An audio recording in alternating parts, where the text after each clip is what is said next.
계시록 20장 5절, 8절 말씀. 그 나머지 죽은 자들은 그 천년이 차기까지 살지 못하더라. 이는 첫째 부활이라. 나와서 땅의 사방 백성 곧 곡과 마곡을 미혹하고 모아 싸움을 붙이리니 그 수가 바다의 모래 같으니라. 아멘. 아멘. 요한계시록 시작할 때 이 어려운 성경을 이 짧은 시간에 이 아침에 한 6분, 7분 설교하잖아요. 이 짧은 시간에 요약해서 할 수 있을까 좀 주저됐는데 벌써 끝에 왔습니다.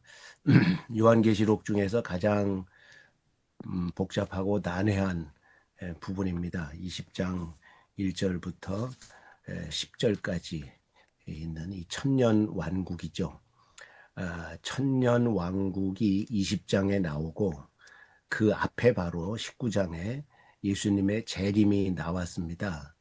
그래서 천년 왕국 전에 재림이 있다. 그래서 전천년설, 재림이 천년왕국 전이다. 전천년설.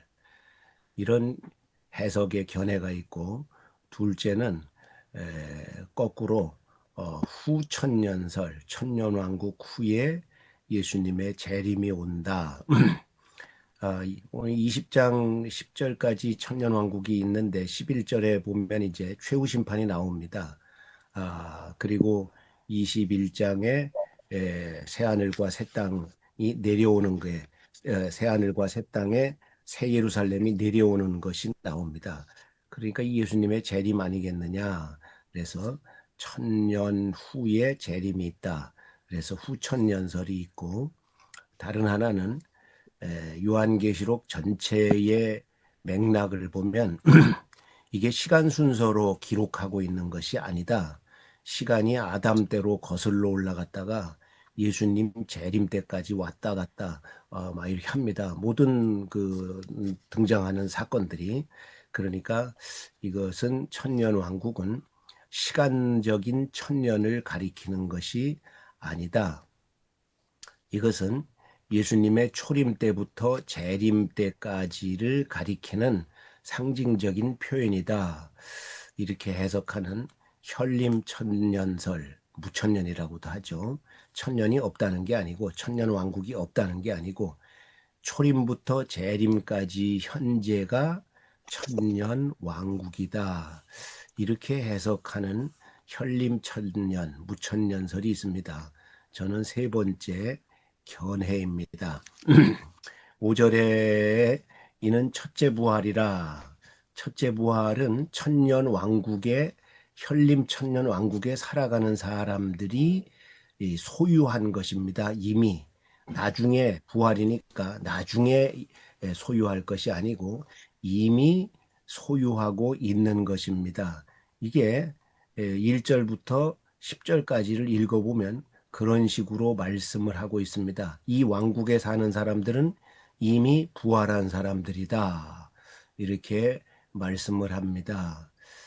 그러면 요한복음 5장 24절에 보면 믿는 사람은 영생을 이미 얻었다. 부활했단 말이죠. 영생을 얻었다. 끝에 보면 사망에서 생명으로 옮겼느니라. 과거 시제, 완료 시제로 되어 있습니다. 이미 영생을 이미 얻었고 이미 사망에서 생명으로 옮겨졌다. 그래서 심판에 이르지 아니한다. 그랬습니다. 그러니까 현재 예수 믿는 사람들은 다 영혼이 부활한 사람들입니다. 첫째 부활, 현림 천년 왕국에서 예수님의 초림부터 재림까지를 천년이라는 상징적인 기간으로 표현하는데 그 왕국에 우리 신자들이 사는데 이 신자들이 첫째 부활을 한 사람들이다. 앞에 괄호친 거 이건 어떤 사본에는 있고 어떤 사본에는 없다 이런 뜻인데 그 나머지 죽은 자들은 천년이 차기까지 살지 못한다. 이것도 상징적인 표현입니다. 나머지 죽은 자들은 그럼 첫째 부활한 사람들과 대조하면 누구겠습니까? 불신자들을 가리키죠. 예, 불신자들입니다. 불신자들은 허물과 죄로 죽어 있는 사람들입니다. 그 사람들은 지금 말하자면 죽어 있습니다. 살아있지 못합니다.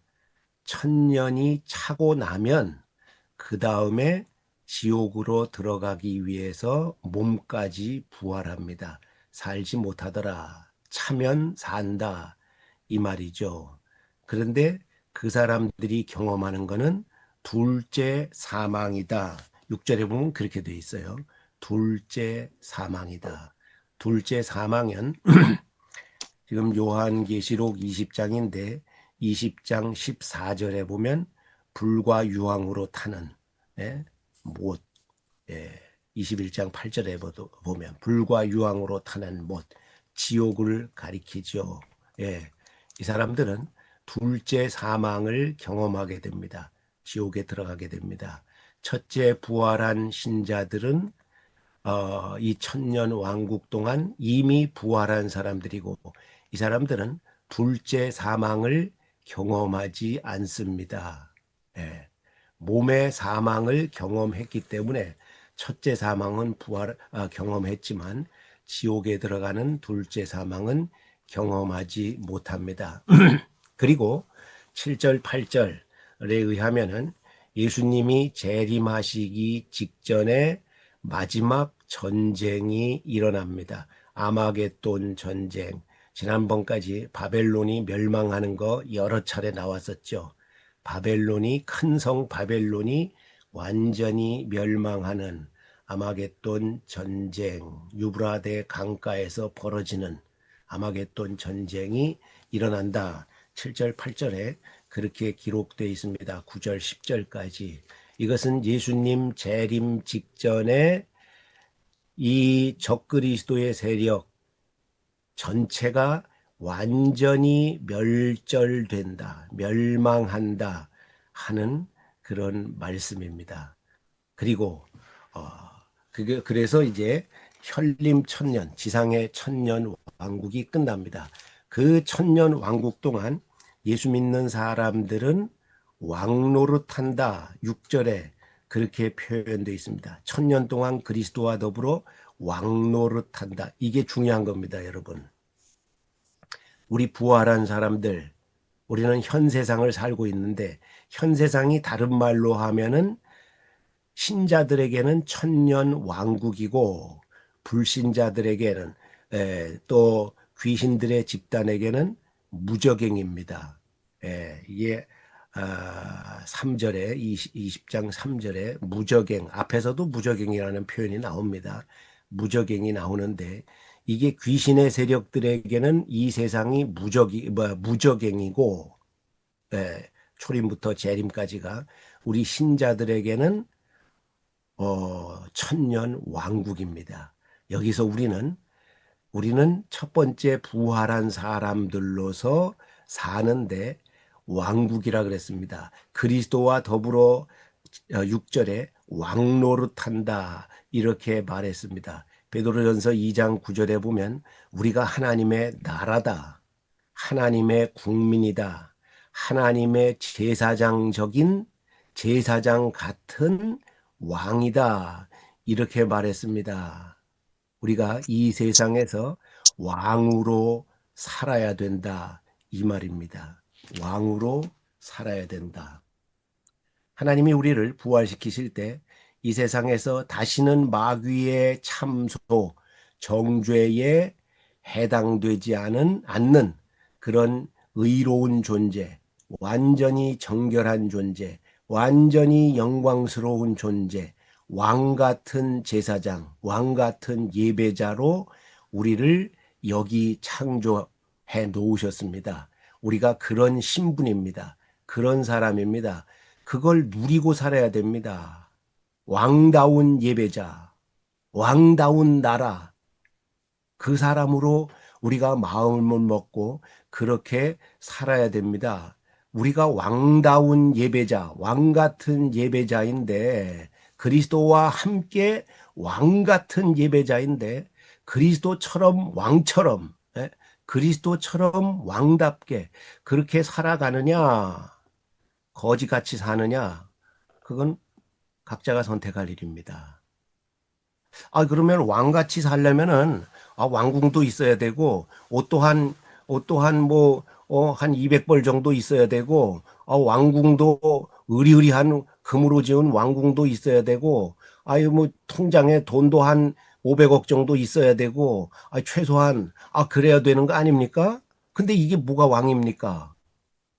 근데 여러분, 예수님이 33년간 지상에 사신 것을 왕으로서 사셨다고 표현합니다. 예수님 가난하게 사셨는데 왕이라고 하셨습니다. 왕으로 사셨습니다. 예수님 가끔 모욕을 당하셨지만 왕으로 사셨습니다. 예수님 아주 초라한 행색으로 사셨는데 왕으로 사셨다고 합니다. 하나님으로 사셨다고 합니다. 그러니까 우리의 외적 조건과 관계없이 우리는 예수님과 다르게 죄를 짓기도 합니다. 그런데 범죄하는 것과 관계없이 예수님처럼 왕으로 살아야 합니다. 왕답게 살아야 합니다. 예, 왕노릇 한다. 그리스도와 함께. 이거 계시록 20장 6절에 있는 말씀입니다. 거지같이 생각하지 말고 하나님처럼 왕처럼 생각하고 거지같이 행동하지 말고 하나님처럼 나는 왕이다. 나는 하나님이다. 왕이다.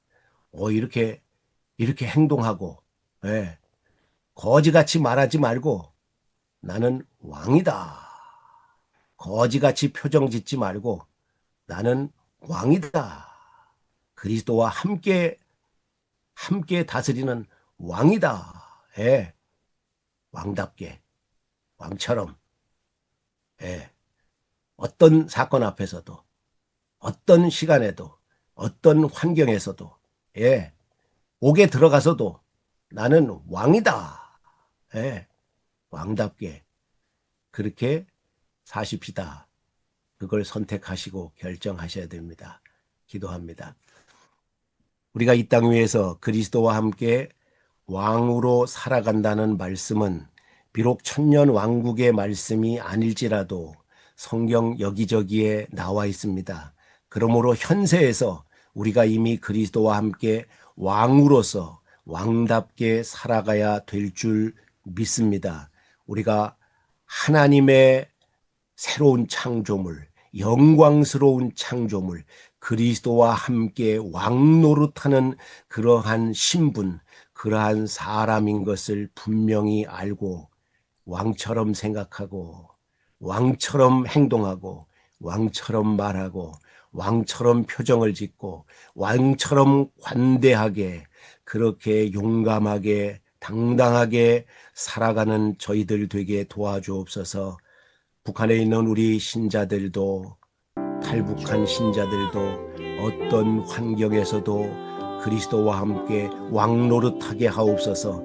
예수님 이름으로 기도하옵나이다. 아멘.